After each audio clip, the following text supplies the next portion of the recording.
Bem-vindos, senhoras e senhores, ao Cesarpedia. Eu sou o César e hoje nós vamos começar a estudar o Evangelho de Filipe, o texto em si.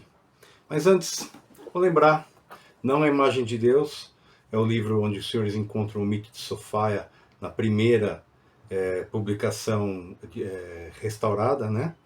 E é aqui que vocês vão conhecer o trabalho mais profundo de John Lash.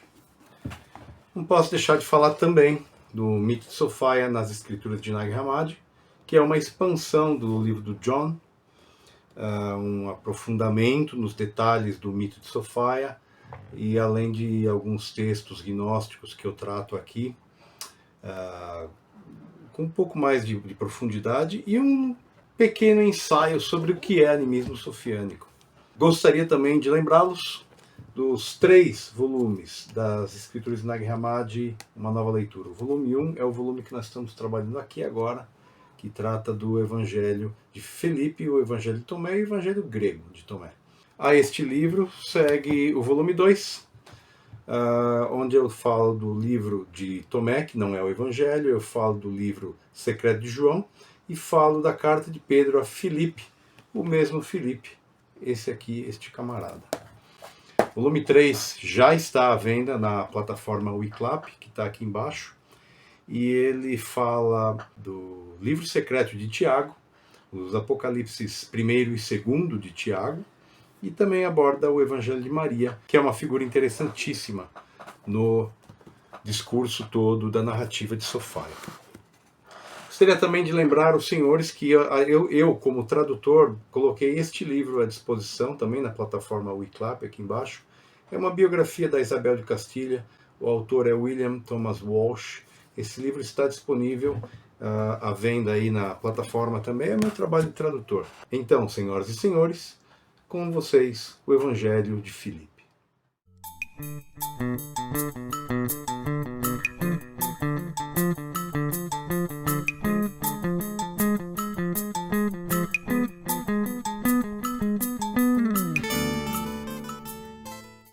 O texto pertence ao Códice 2 da Biblioteca de Nag Hammadi. Tem 32 páginas não muito bem preservadas, derivadas de um original perdido e provavelmente composto em grego. Não há um tema central, nem uma linha de raciocínio levada pelo autor. Há uma sequência solta de afirmações sacramentais e éticas, além de aforismos com teor teológico, segundo os especialistas, predominantemente valentiniano. Não há nenhuma evidência de que este evangelho tenha sido escrito pelo Filipe, seja o apóstolo ou o evangelista, ou que tenha qualquer relação com qualquer um deles. A obra é anônima. Os estudiosos supõem que o título seja pela autoridade do apóstolo evangelista Filipe. O nome deste personagem é citado apenas uma vez no documento inteiro. Mas havia 2 Filipes no Novo Testamento: Filipe, o apóstolo, e Filipe, o evangelista. Filipe, o apóstolo, era de Betsaída da Galileia, a mesma cidade natal de André e Simão, provavelmente uma vila de pescadores na parte ocidental do lago de Genezaré. É mencionado em João, e nos Atos dos Apóstolos, sempre ocupando a 5ª posição nas listas onde são citados os apóstolos de Jesus. Ele também é um dos 11 apóstolos que estavam na casa de Maria de Jerusalém, mãe de João Marcos, no Pentecostes. Algumas tradições cristãs sugerem que Filipe evangelizou na Palestina e na Grécia, mas sua maior atuação foi na Ásia Menor, em Hierápolis, cidade famosa por suas fontes termais, na região da Frígia, atual Turquia. Foi lá que Filipe sofreu seu terrível martírio, sendo supostamente crucificado e apedrejado, e foi sepultado. E então temos o Filipe evangelista, assim chamado não por ter escrito um evangelho, mas porque pregava o evangelho. Ele foi um dos 7 homens escolhidos como diáconos na Eclésia de Jerusalém. Vítima da perseguição de Saulo de Tarso, Filipe estava entre os que fugiram de Jerusalém para regiões da Judéia e Samaria, e lá pregaram. O impacto do seu trabalho foi tamanho que Pedro e João foram pessoalmente ter com ele. O sucesso de Filipe é atribuído à sua condição de judeu helenizado, ou seja, era um judeu assimilado, como também era Paulo. O grego falado por Filipe provavelmente desempenhou um papel importante na ligação entre a igreja de Jerusalém e as regiões vizinhas. Ele era pai de 4 filhas que profetizavam. A Bíblia o descreve como os outros diáconos, ou seja, um homem de boa reputação, cheios do Espírito Santo e de sabedoria. O Evangelho de Filipe, ele é um texto anônimo, predominantemente valentiniano, segundo os estudiosos, e parece que esse Filipe é um composto de 2 Filipes, o Filipe, o apóstolo, e o Filipe, o evangelista. O evangelista Filipe, ele era um cara que era discípulo dos discípulos, vamos dizer assim, ou eles estavam no grupo, mas eles não faziam parte dos 12 do Inner Circle, ok? E esse cara, ele, engajado na causa, foi pregar o Evangelho, a Boa Nova de Jesus, nos tempos logo após a sua morte e ressurreição. E esse composto de 2 possíveis personagens, o apóstolo e o evangelista, você tem um Filipe gnóstico, e ele aparece no livro Pistis Sophia, um grande evento pós-ressurreição, onde Jesus aparece aos seus discípulos e ele ensina a eles as coisas, e aí numa sessão de Q&A, perguntas e respostas, Maria Madalena se sobressai acima de todos os outros discípulos. Filipe, Mateus e Tomé recebem, então, a incumbência de registrar as palavras do Senhor. Pessoal, isso é ou não é conferir a Filipe autoridade? Eu escrevi essas palavras porque assim as ouvi. Isso é a suprema autoridade, não é assim? Pois bem, Mateus também. É dito que o Evangelho de Mateus foi escrito por ele mesmo. Acredita-se, né, que tenha sido escrito por ele mesmo. Porque, afinal, Jesus incumbiu Mateus, em Pistis Sophia, a registrar suas palavras. E o mesmo acontece com Tomé. Nós vamos ler aí na sequência o Evangelho de Tomé. O Evangelho de Tomé são as palavras do Jesus vivente. É as palavras que Jesus proferiu a Tomé, seu discípulo Dídimo. É interessantíssimo. E aí está o centro da disputa do poder. Eu escrevi as palavras do Senhor. Não, mas espera aí. Eu recebi essa revelação assim, né? Eu recebi essa revelação assado. Cada texto atribuído a essas figuras-chave da eclésia de Jerusalém, cada texto chama para si a liderança e alega ter o conhecimento verdadeiro, a salvação. E é disso que se trata, essa coleção de livros gnósticos que nós vamos estudar aqui. Os estudiosos dizem que é impossível resumir o conteúdo do Evangelho de Filipe, porque é muito fragmentado. O Evangelho de Filipe, então, parece ser um caderno de anotações de um estudante dos mistérios em algum momento no passado, porque esse pessoal que enterrou esse caderno já estava enterrando um caderno de 200 anos. O estudo do material indica que aquele caderno já era velho na época que foi enterrado. Então, assim, esse pessoal, eles foram registrando, escrevendo, e passa a história um telefone sem fio enorme, e você tem aí um Evangelho de Filipe, uma confusão, anotações de post-it, provavelmente de um cara que fazia anotações no meio de uma aula, tem que ser rápido, e aquela língua não é fácil de escrever rápido igual a nossa. Nesse texto, então, ele oferece para nós uma coleção de rascunhos sobre a sapiência do Rabi Jesus. Essa sapiência toda desse Jesus não é muito ortodoxa em relação à Bíblia, ela é muito divergente.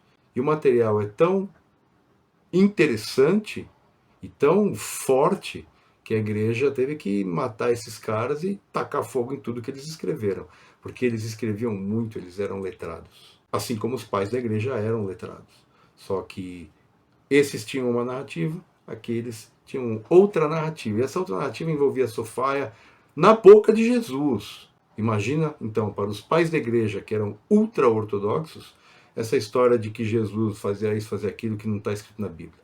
Isso dá ruim, os caras tiveram que ser eliminados. O Evangelho de Filipe não é um evangelho no sentido canônico, galera. O termo grego evangelion se refere ao anúncio de uma boa nova. Ele se refere à mensagem de Cristo e os acontecimentos da vida do Mestre. O Evangelho de Filipe é uma coleção desorganizada de ditos e meditações pertencentes a diferentes gêneros. Você encontra lá parábolas, você vai encontrar retóricas de exortação, né? Você vai encontrar diálogos narrativos, você vai encontrar ditos, aforismos, analogias e tudo mais. Ouve só. Hans Martin Schenke, um dos primeiros estudiosos que dele tratou, dividiu o texto em 127 unidades, interpretando-o como uma espécie de antologia dividida por palavras-chave, catchwords. Esta divisão já não é mais considerada. Eric Segelberg fala de uma coleção de frases sem um plano definido, ou uma coleção desorganizada de materiais diversos. Jacques Emenard considera que a repetição das palavras-chave de Schenke liga as frases e permite ao leitor seguir a progressão do pensamento do autor. Wesley W. Eisenberg entende que o Evangelho de Filipe é uma coleção de excertos de uma catequese gnóstica cristã que não foi inserida numa estrutura narrativa. Martha Lee Turner oferece uma perspectiva interessante. Ela compara o tratado com outras coleções de frases da Antiguidade Tardia. De acordo com a pesquisadora, a coerência do GPH encontra-se nos interesses distintivos do compilador e não na uniformidade dos materiais. Para Turner, o Evangelho de Filipe é uma espécie de caderno de apontamentos com alguma ordem que provavelmente serviu como anotações para a composição de outro trabalho. Um auxiliar de memória, comparado, por exemplo, às sentenças de Sextus, uma composição conservada em várias línguas, uma das quais o copta no Códice 12 da Biblioteca de Nag Hammadi. Apesar do Evangelho, segundo os estudiosos, ser predominantemente valentiniano, há pontos em comum com o pensamento sethiano. E esse ponto em comum justamente é a figura das autoridades. E as autoridades aqui no Evangelho de Filipe aparecem em 3 momentos. As autoridades não veem aqueles que estão revestidos da luz perfeita e, por conseguinte, não os podem deter. A pessoa revestir-se-á desta luz sacramental na união. É um mistériozinho aí, né? É uma charada. A gente não sabe o que eles querem dizer com isso. Mas isso aí está na boca de Jesus aqui no texto do Evangelho de Filipe. Mas quem são essas autoridades? Eles estão mesmo falando de Roma aqui, a força do império, impondo a lei e a ordem? Essa coisa de revestir-se da luz e as autoridades não poderem enxergar você, ou não poder detectar, ou serem impedidas de detê-lo, isso aí é um mistério, né? Que tipo de mistério é esse? Que luz é essa? Que impede que as autoridades te barrem, né? Barra você aonde? Barrados no baile? Segundo ponto, olha aqui. Não só eles, as autoridades, não podem deter o homem perfeito, como também eles não poderão vê-lo, pois se o virem, detê-lo-ão. Não há outra maneira de uma pessoa adquirir esta qualidade, exceto vestindo a luz perfeita e ela se tornando também luz perfeita. A pessoa se torna a luz. Isso é um misterião, né? E as autoridades não podem encostar a mão em você se você tiver essa luz. Terceiro ponto. Aqueles que recebem a luz não podem ser vistos ou compreendidos pelas autoridades. Nada, nem as autoridades, podem incomodar essas pessoas, mesmo enquanto elas estiverem vivendo neste mundo. As autoridades aqui, elas não são seres espirituais, elas são seres também deste mundo, tá? O animismo sofiânico vê as autoridades como seres extraterrestres que não pertencem à Terra, tá? Esse é o conceito, não é ET igual você vê lá no History Channel, não é isso. É mais ou menos isso. Eles são, então, autoridades de fora e eles fazem acordo com os seus minions aqui na Terra. Então, essa dominação do planeta por traidores da humanidade é a visão sofiânica. O senhor pode ver as coisas de forma diferente, pode ver as coisas de forma religiosa, ou metafórica, ou mitológica. Nós, animistas sofiânicos, entendemos que as autoridades deste planeta são os verdadeiros traidores da humanidade. Quando a gente for estudar os textos de Tiago, os senhores vão ver aí a aparição dos árcons como seres que julgam se você vai poder ascender, voltar ao pleroma ou voltar para a Terra. Os árcons em Tiago são autoridades que fazem esse papel metafórico da sua alma, que não consegue ascender porque eles não deixam. Eles são os guardiões. Daqui você... You shall not pass. Essa é a ideia dos árcons aqui no Evangelho de Tiago. Mas os árcons também são as autoridades na Terra. E as autoridades na Terra não querem ouvir falar de Sofaia. As autoridades da Terra, a serviço dos árcons, então, são os verdadeiros traidores da humanidade. E são neles que os senhores e as senhoras têm que prestar atenção, não nesse joguinho, nessa retórica idiota no nível quinta série que tem na sociedade humana de hoje. Os verdadeiros fomentadores da destruição humana estão à venda, tá? E eles se vendem bem barato, são gente sem escrúpulo, são pessoas que a eles foram prometidos alguma coisa. Os estudiosos, então, consideram o personagem coletivo das autoridades mais circunstancial do que real. Por exemplo, na Judéia dos tempos de Jesus, as autoridades eram os romanos. Na Alexandria dos tempos de Hipácia, a igreja e a religião oficial do império eram as autoridades. Evitar o assunto delicado da realidade física das entidades extraterrestres, chamada pelos gnósticos de árcons, é academicamente adequado, mas eu não tenho posição acadêmica para defender, então estamos falando aí de uma interpretação bastante peculiar e, segundo os cientistas, nada acadêmica. Mas eu discordo e a gente vai seguir aqui com o curso. Veja só, a relação com as autoridades, ou árcons, é tradicionalmente considerada como mero conteúdo mitológico, mas há textos que afirmam que esses ETs são reais, e eles vêm e eles interagem com a humanidade.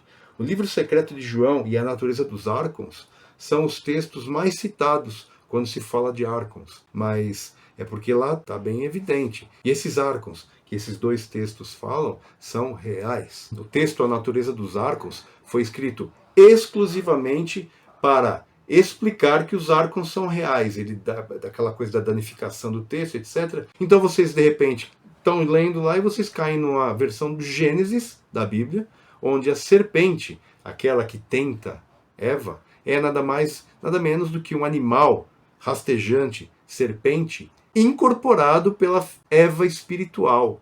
A Eva espiritual é um outro nome para a luz divina da vida que emana esse planeta, Sofaia. Então, Sofaia incorpora numa serpente e diz para Eva que esse Deus aí é um enganador. E ela come a maçã. Ou seja, metaforicamente, a história da maçã é a história, né, de provar, de conhecer como os deuses conhecem. É aquele conceito dos gnostikoi, né, que nós falamos na aula anterior.